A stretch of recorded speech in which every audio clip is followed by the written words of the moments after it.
বন্ধুরা, আজকে আমি বাদাম দুধের পায়েস রান্না ঝটপট করব পায়েস। সামিহা আর হিমের জন্য। ওরা পায়েস খেতে চেয়েছে আর বিকেলবেলাতে। তো যারা চাকরিজীবী মা, তারা ঝটপট কীভাবে বাচ্চাদের রান্না করে খাওয়াবেন সেটা আমি একটু দেখাই দিচ্ছি। প্রথম আমি আগে থেকে চাল একটু ধুয়ে রেখেছিলাম, চালগুলো আমি ছেড়ে দিব।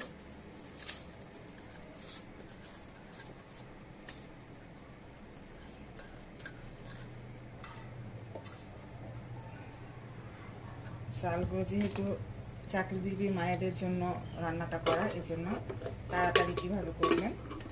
আমি প্রেসারের ঢাকনাটা আটকে দিলাম। এখন 3টা আমি সিটি দিয়ে চালটা সিদ্ধ করে নিব। এবার আমি বাদাম আর দুধটা গরম করে নিব, এগুলো ব্লেন্ড করব। সামান্য একটু পানি দিব।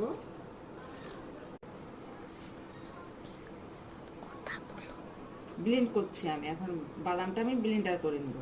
আমার বাদামটা ব্লেন্ড হয়ে গেছে।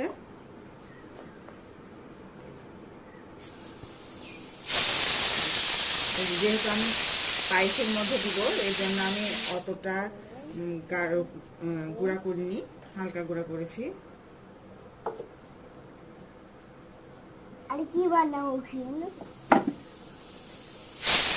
এবার আমি দুধটা জাল করে নিচ্ছি। দুধের মধ্যে 2টা তেজপাতা আর 2টা আমি এলাচ দিয়ে দিলাম। দিয়ে এটা আমি আগে জাল করে নেব। আমার ভাতটা হয়ে গেছে।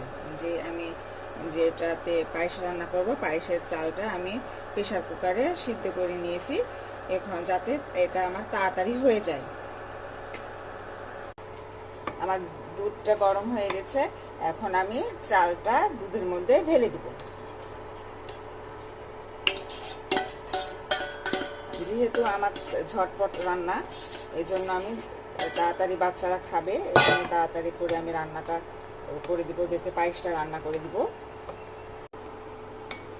বন্ধুরা দেখেন, এই যে চালটা দিয়েছিলাম, চালটা কিন্তু আমার সুন্দর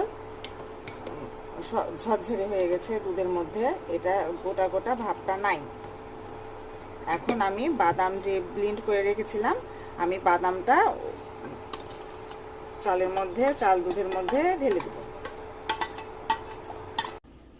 আমার পায়েসটা রান্না শেষ, এখন আমি বাচ্চাদেরকে খাওয়াবো। আপনারা চাইলে এভাবে ঝটপট করে রান্না করে পায়েস রান্না করে বাচ্চাদের খাওয়াতে পারেন। ধন্যবাদ।